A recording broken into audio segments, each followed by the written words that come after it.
Meron akong tirang bihon dito at saka isang instant noodles. Gagawin ko ng paraan nito para maging pansit. Ipiprito ko itong sahog na pork.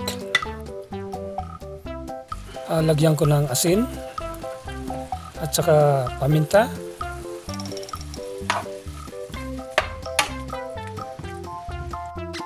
Now, magpapakulo ako ng tubig para i-blanch yung mga gulay. Una, itong baby carrots. Sunod, itong broccoli at saka cauliflower. Pinblanch ko lang ito ng 1 minute. Next, itong cabbage naman.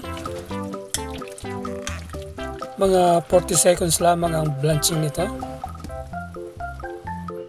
Next ay magigisa na ako ng bawang, celery, sibuyas. Mas maganda na i-brown natin yung bawang na hindi naman siya sunog. Next, lalagyan ko na siya ng tubig.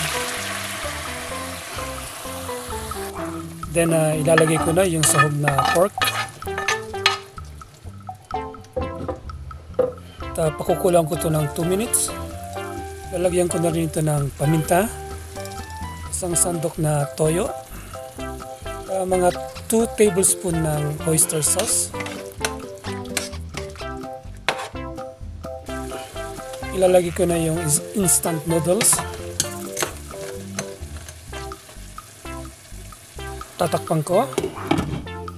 Let's wait for 2 minutes. Okay na yung noodles. Ilalagay ko na rin yung bihon.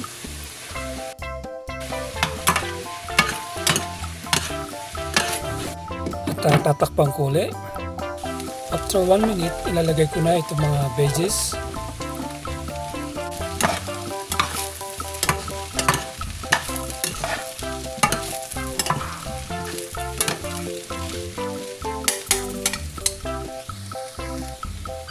Ilagay ko na rin ang bell pepper at tatakpan ko ulit.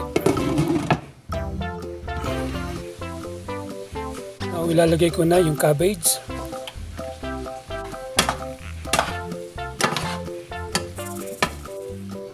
At panghuli, lalagyan ko ng sesame oil. Oriental ang dating ng pansit na ito, mga kaibigan. Pansinin natin, nag-shiny yung ating pansit.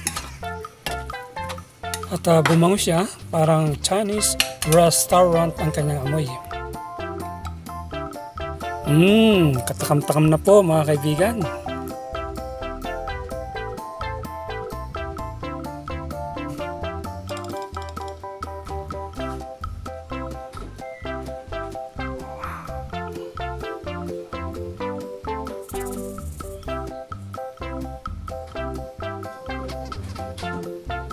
Now, titikman ko na siya.